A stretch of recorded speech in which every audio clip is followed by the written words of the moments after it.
extremamente imaginários. Nesses livros, onde você vê o I, é porque a métrica não é a nossa métrica. Se você mudar a métrica, você muda a definição do conjugado de Dirac, certo? Porque a álgebra de Clifford, ela acompanha a métrica. Então, se a métrica for mais, menos, menos, menos, gama zero ao quadrado é 1. Gama I ao quadrado é menos 1. Mas se a métrica for menos, mais, é tudo o contrário. Então, dependendo do livro, você tem que se ajustar. Então, fique atento. Se você usar no nosso curso aqui, a convenção normal hoje em teoria quântica de campos, ou teoria clássica de campos, é adotar essa métrica aqui, como nós estamos fazendo. Até o Jackson correu para lá. Vocês viram que as duas últimas edições do Jackson são com mais, né? Na época em que o Jackson foi lançado, ele botava ICP. Ele botava um complexo, lá uma confusão danada, as pessoas pensavam que o tempo era imaginário. Então aquela formulação é muito antiga. Depois o Jackson foi para menos, mais. Depois o Jackson correu atrás do tempo e colocou mais, menos. Hoje o Jackson trabalha com a notação usual. Então é melhor trabalhar com essa notação, a gente evita o I aí na duas correias, tá certo? Na relatividade geral, geralmente usa a assinatura contrária, né? Usa menos. Os mais antigos, né? Se você pegar, por exemplo, Weinberg, esses livros mais recentes, pegar, por exemplo, o De Sábata, Gasperini, eles usam mais, menos. É porque o pessoal mais antigo já morreu. Então não dá para mudar. Mas o pessoal que... O Weinberg usa... Oi? O Weinberg usa menos, mais. Na versão nova? Qual versão você tem? Quanto field theory. Quanto field theory. Então é porque aqui isso é exótico.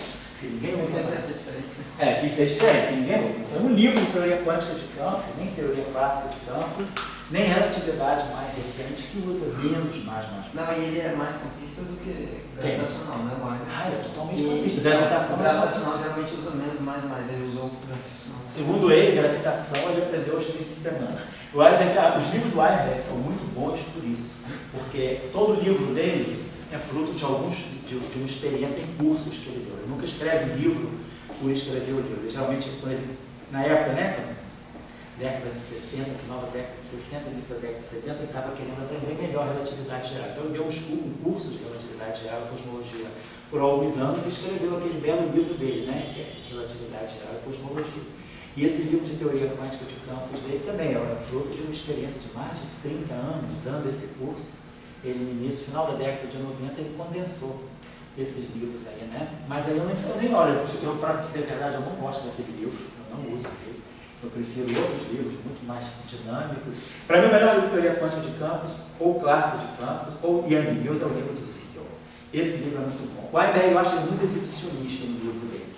Ele fica fazendo muito malabarismo, ele faz muita confusão, na minha opinião, para dizer uma coisa assim. É um livro bom assim, enciclopédia. Você vai ler, você quer preparar uma aula mais rica, você dá uma lida ali, cola umas coisas dele, mas assim, eu não acho que ele seja um livro assim, legal para aprendizado. Eu acho que ele aí estava muito exibicionista nessa fase da carreira dele. Se o livro de relatividade e cosmologia dele fosse nessa onda, ele não seria famoso. O livro do Weinberg só foi famoso porque ele era o Weinberg, mas o livro eu não acho bom, não gosto. Eu gosto muito mais do Siegel, eu gosto muito mais desses livros mais modernos que a gente tem. Tem um livro aí também, Krislicht, muito bom. Então, tem vários livros bons de teoria quântica de campos, bem moderno. O livro do Weinberg, assim, ele armazenou muita coisa, é muito bom, ele fala muito detalhe de alguma coisa, ele ficou muito enciclopédico. É bom, é excelente, mas é enciclopédico, depende do estilo de aula que você quer ter ou que você quer dar, né? Então, mas eu nem lembro, nem sabia que a métrica dele era menos, mas na verdade eu nunca usei aquele livro, eu já vi abrir assim, achei interessante, mas nunca era me atraía muito bem. Então é só para colocar cuidado com essas coisas aí. A álgebra do livro é sensível extremamente à métrica, então mudando a métrica muda tudo. Então, você que gosta de pegar um monte de livro e depois ficar perturbando a gente, né? Isso aqui é muito com eu e o Léo aí, de noite aí atrás com você. Pega um livro bom, tá? Vocês querem pegar Teoria de Dirac para um livro bom. Pega, por exemplo, eu gosto, não acho um livro simplório, mas um livro assim, bem estilo inglês, o Ryder, de Teoria de Campos, né? É um livro simples, mas muito bom. Para um primeiro momento, então, ele é excelente. Depois, um livro do Pierre Ramon,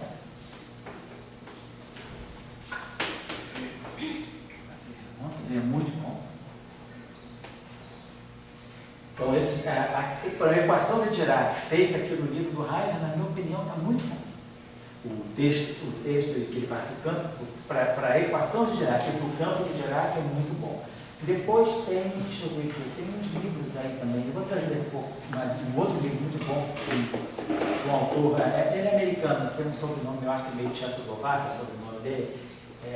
Depois eu vou trazer um livro muito bom. Esse livro, inclusive, eu acho esse livro vai ser melhor do que o Heidegger, para quem está aprendendo teoria de campo, porque ele divide o livro em duas partes. Uma parte é só bosônica e uma parte é só fermiônica. Eu acho bacana que ele faz essa contraposição entre o mesmo efeito do ponto de vista do Fermi, ou aquele mesmo efeito ocorrendo para um bóson. E ele mostra as diferenças. Eu acho esse livro bastante interessante. Vou trazer depois a referência. Ele tem PDF na rede, você acha ele tranquilamente, tá?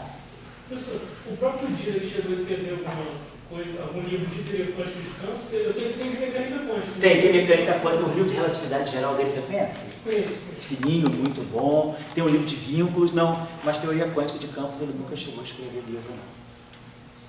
Não é ele nem o Salan ele nunca escreveu livro de teoria quântica de campos. Bom, vamos lá, então aqui tá, só para dar um intervalo aqui um pouquinho, só para me conectar. Então, eu estava falando que nós, pela equação de Dirac, conseguimos construir uma corrente. Então, eu vou querer fazer o seguinte aqui com vocês. Vou colocar assim. Vamos escrever a equação. Então, vamos pegar aqui as duas coisas. Pegar a equação. Então, vamos dizer o seguinte. Nós temos então um setor. Vamos colocar as coisas separadamente. Então, nós temos duas coisas em jogo agora.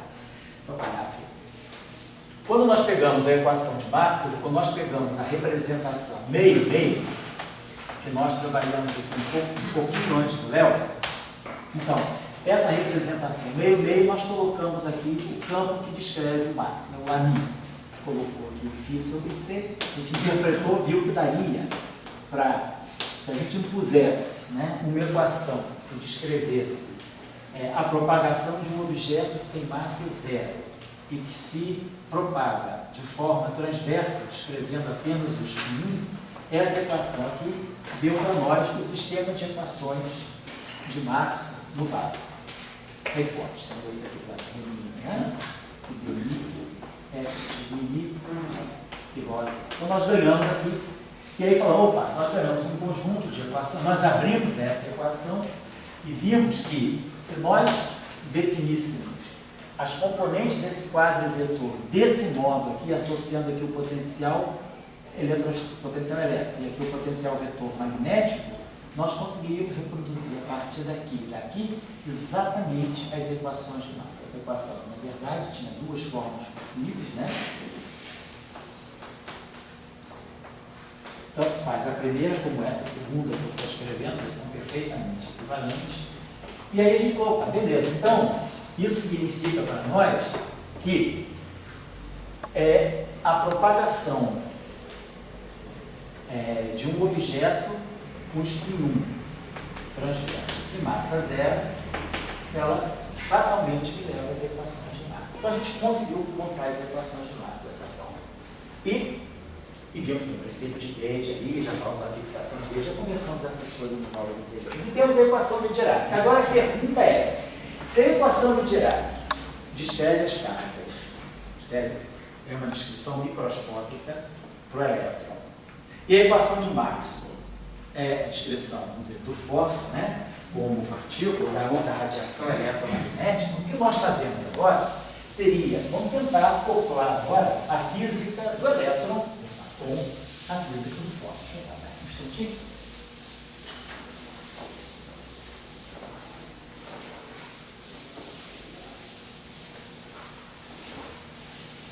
Então, a nossa ideia agora seria pegar o elétron que está aqui, no meio, zero, mais zero meio,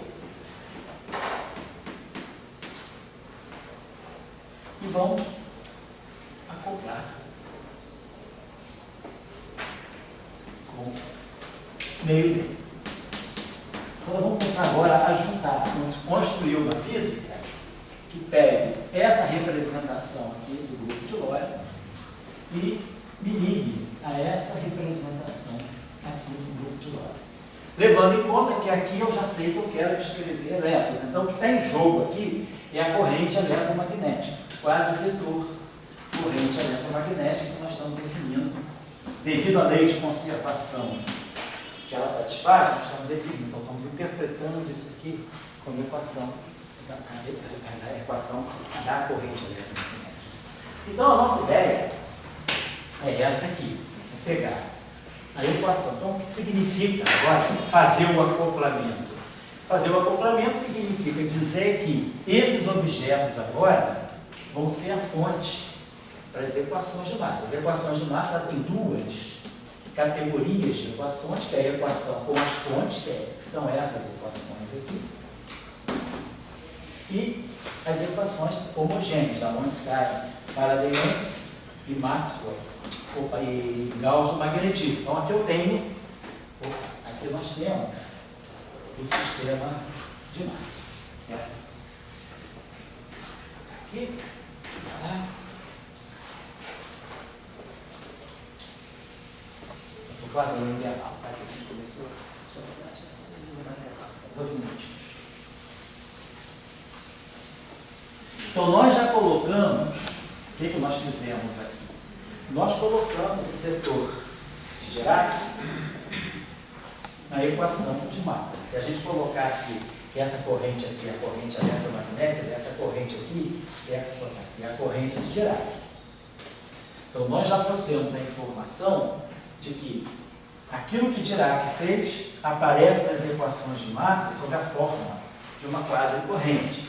Agora nós precisamos levar Maxwell para a equação de Dirac. A nossa equação de Dirac é essa aqui. I, lambda mi, dmi, I está cortado, então, I está cortado, mi, dmi, psi, menos. Então isso aqui é a equação de Dirac completamente livre. Nós não temos aqui nenhuma informação sobre a presença do campo eletromagnético. Nós levamos, sim, o setor de Dirac para as equações de Maxwell, mas nós não trouxemos Maxwell para as equações de Dirac. Então, o que a gente vai ter que fazer agora é o outro trabalho. Vamos tentar trazer Maxwell para as equações de Dirac, para a equação de Dirac, e ver como é que os dois sistemas finalmente ficam acoplados, tá certo? Então, vamos dar um intervalo, são 10 para as 6. A gente retoma às 6h05, se Deus quiser. Legal?